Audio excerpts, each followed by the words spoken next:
Kentucky Speedway.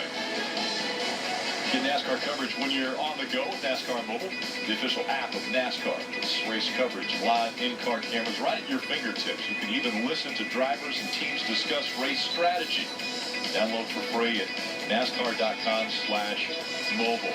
It is, once again, group qualifying. There'll be 3 rounds. The first round, 20 minutes long, 24 fastest advance to round 2. Then round 2, the 12 fastest advance to the final round, round 3, and that will set the top 12 positions, including the pole. Now, one of the things that's going to come into play, potentially, as we look at the radar, there is weather in the area and the possibility of rain and lightning. And some of the teams are already thinking about that, as well as the spotters up on top of the spotter stand. I want to remind you that if any lightning comes and the series director feels like we haven't had enough time, qualifying will be canceled. Copy. Judging by the radar, I'm actually surprised they haven't delayed or canceled it so far, you know? So, Rick, what that basically means is, you see the clock. It's a 20-minute clock. Well, as this weather gets closer, we heard Daniel Suarez talk about the cooling track. Well, a cooler track is a faster track. So at times, cars will sit on pit road and not run. And what NASCAR's reminding everyone is, hey, guys, listen, as we see Joe Logano, he's not waiting. He's off of pit road coming to the green. Listen, don't get too cute, because we go, say, 12 or 14 minutes, even though you thought you had 20. That was more than enough time for everybody to run. If the series director feels like they had an opportunity, even if they didn't take it, he can say, you know what? That was qualifying, and you can end up with no lap time, which would be a huge punishment. As we see Joey go down into turn 1, looks pretty good so far.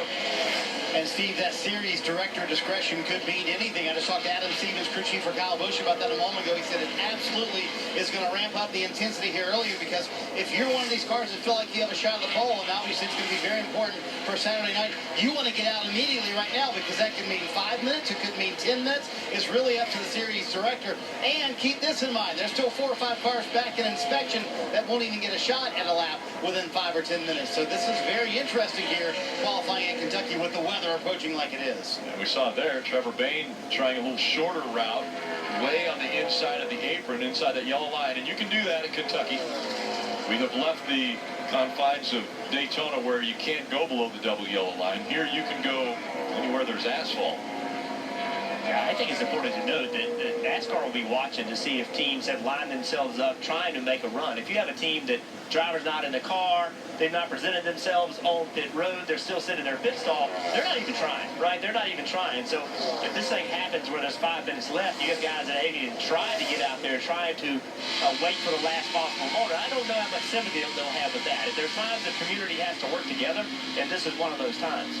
In the final practice, we watched Dale Earnhardt Jr. struggle a little bit with the handle, and already we're watching him struggle again in qualifying. Had a little bit of a wiggle even getting into 1 and 2. Yeah, this lap is not going to be good at all. It's 0.6 of a second off from Kurt Busch, all the way down to the 8th position, only out of 10 that have taken time. That's going to be well outside the top 25, top 30 as more cars make time. So the 88 will definitely have to go to pit road and make some adjustments, try something different.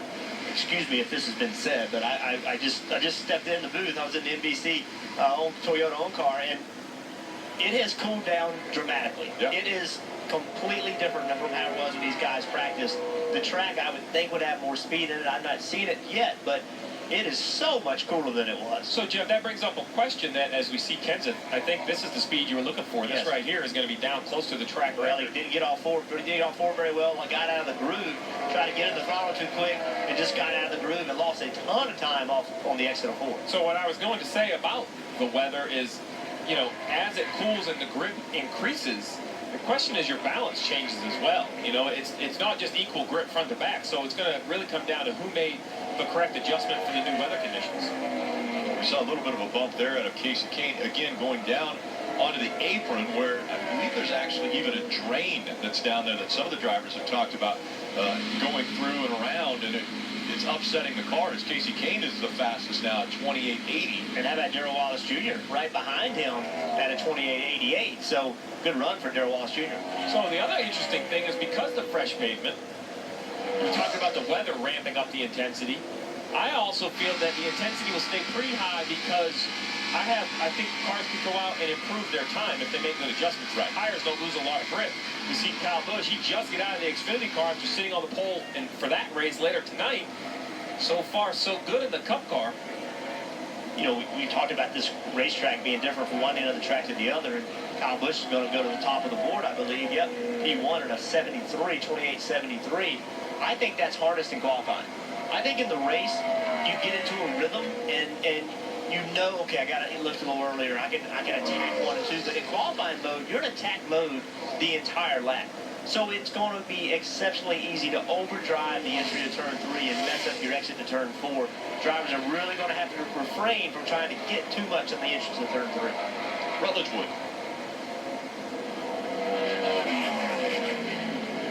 Guys, the 4 car and the 42 car both having some trouble getting through inspection down here. Kevin Harvick is down there by the 4 car waiting. Kyle Larson's here with his team too.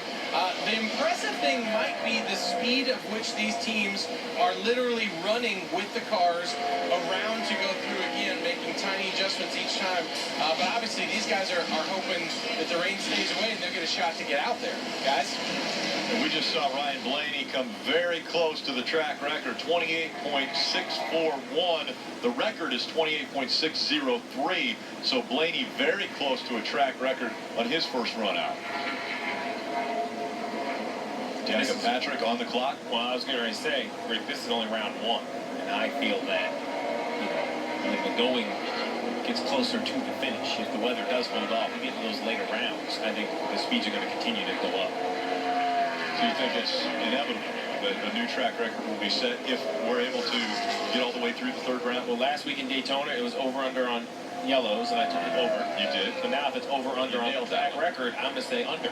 Okay. Under the track record. See if we can go 2 for 2. And what makes that so difficult, we just saw Danica Patrick make a lap at 10.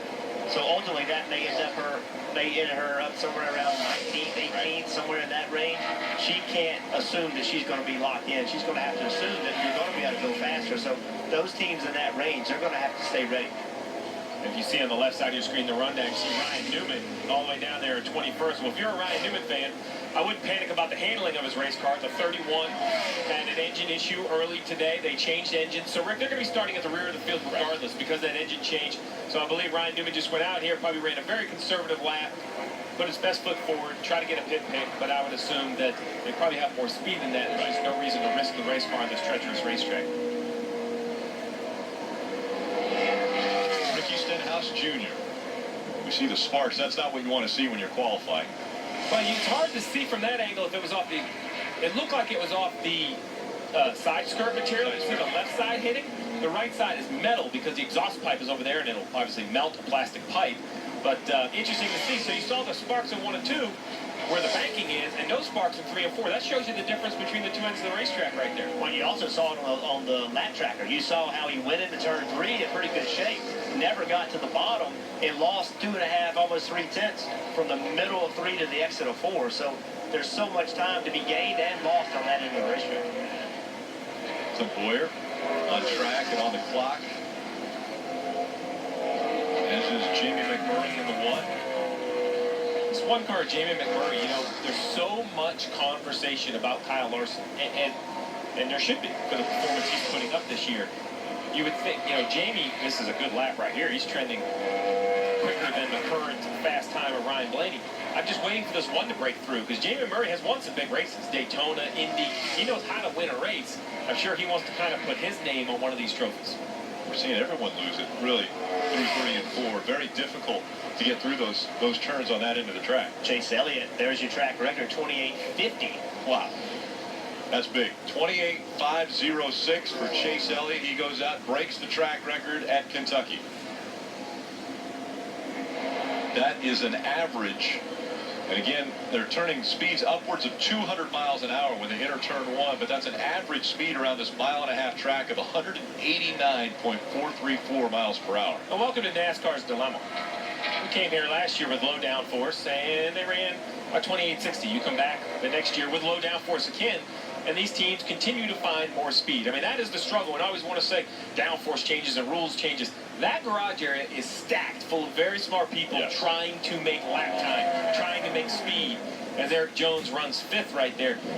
If you start, in one position on a downforce rule, by the middle of the end of the year, these teams have found the best package and the best parts and pieces to make even more downforce. Rutledge.